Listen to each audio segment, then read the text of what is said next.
En la ciudad de Cafarnaúm, el sábado entró Jesús en la sinagoga a enseñar.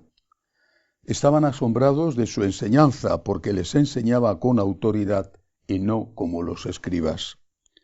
Había precisamente en su sinagoga un hombre que tenía un espíritu inmundo y se puso a gritar: ¿Qué tenemos que ver nosotros contigo, Jesús Nazareno? ¿Has venido a acabar con nosotros? Sé quién eres, el Santo de Dios. Jesús lo increpó: cállate y sal de él. El espíritu inmundo lo retorció violentamente y dando un grito muy fuerte salió de él. Todos se preguntaron estupefactos: ¿qué es esto? ¿Una enseñanza nueva expuesta con autoridad?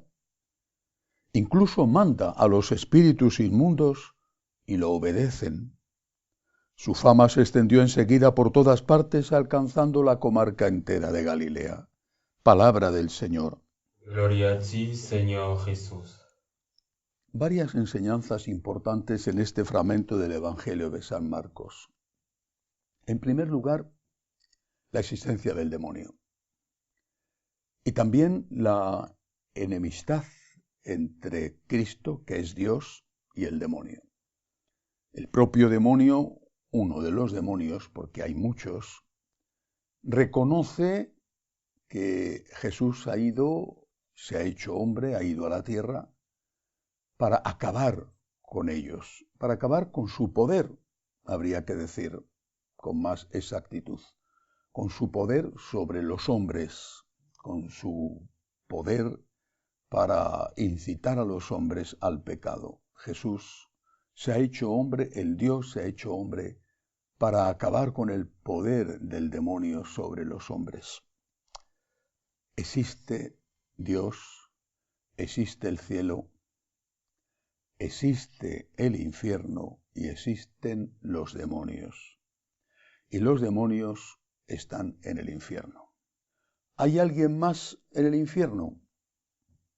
La Iglesia nunca ha dicho quién está condenado, solo afirma quién está salvado cuando a una persona la canonizan, que es el certificado de que esa persona ha ido ya a la presencia de Dios. Pero nunca ha dicho esta persona, por criminal que sea, está en el infierno. Pero sí, y forma parte de nuestra fe, sí que enseña la Iglesia que el infierno existe y que allí están los demonios. Ahora, ¿un ser humano concreto está en el infierno? Eso no lo sabemos. Pero el infierno existe y no está vacío, porque están en él los demonios. Primera enseñanza que no conviene olvidar. Segunda, ¿cómo hace Jesús para quitarle poder al demonio, para expulsar al demonio de una persona? Por supuesto que existe el rito del exorcismo. Todos los sacerdotes, por el orden sacerdotal, estamos capacitados para ello, pero hace falta una especialización para enfrentarse con el demonio cuando hay una posesión diabólica. Para eso, determinados sacerdotes reciben esa especialización y se convierten en exorcistas. Muchos de los poseídos en realidad no son tales, tienen algún problema de tipo psicológico, psiquiátrico, pero ciertamente las posesiones diabólicas existen y además hay que tomárselas muy en serio y hay que acudir no a un embaucador, sino que hay que acudir a un sacerdote acreditado como tal, como exorcista por la diócesis. Pero aparte de estas posesiones diabólicas que son terribles y que de verdad existen y que muchas veces ocurren porque la persona de una forma quizá incauta se pone a tiro del demonio y le abre su alma, aparte de eso hay una forma con la que Jesús aplasta el poder del demonio en la persona. El primer pecado fue el pecado de la soberbia y de la desobediencia. La soberbia llevó a la desobediencia buscaba la soberbia. La tentación del demonio fue decirle a Eva y Adán: si queréis ser como dioses, tenéis que tomar el fruto prohibido, el fruto de la ciencia del árbol del bien y del mal. Si queréis ser como dioses, tenéis que desobedecer. ¿Queréis ser dioses? Soberbia. Tenéis que desobedecer comiendo ese fruto prohibido. La soberbia es el pecado originante, el que origina todos los demás pecados. Por eso el Señor, para poder expulsar el demonio de nuestra alma, lo que hace en primer lugar es ayudarnos a vencer el pecado de la soberbia.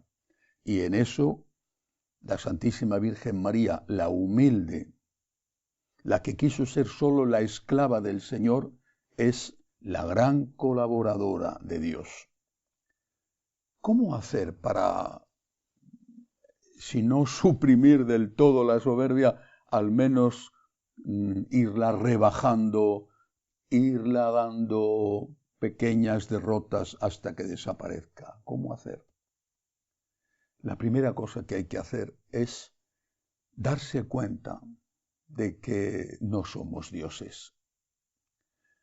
Darse cuenta de que no lo somos y por lo tanto actuar como seres humanos y no como dioses o diosecillos. No podemos ser el centro de todo, no podemos ser el centro de nuestra casa o el centro de nuestro trabajo, el centro. Eso es egoísmo, eso es soberbia. Querer tener siempre la razón, no escuchar, no tener en cuenta que el otro tiene sentimientos, una libertad, unos derechos. Utilizar al otro en función de tus propios fines. Si a ti te interesa, esa persona está contigo, y si deja de interesarte, la separas de tu lado. Todo eso son manifestaciones de la soberbia.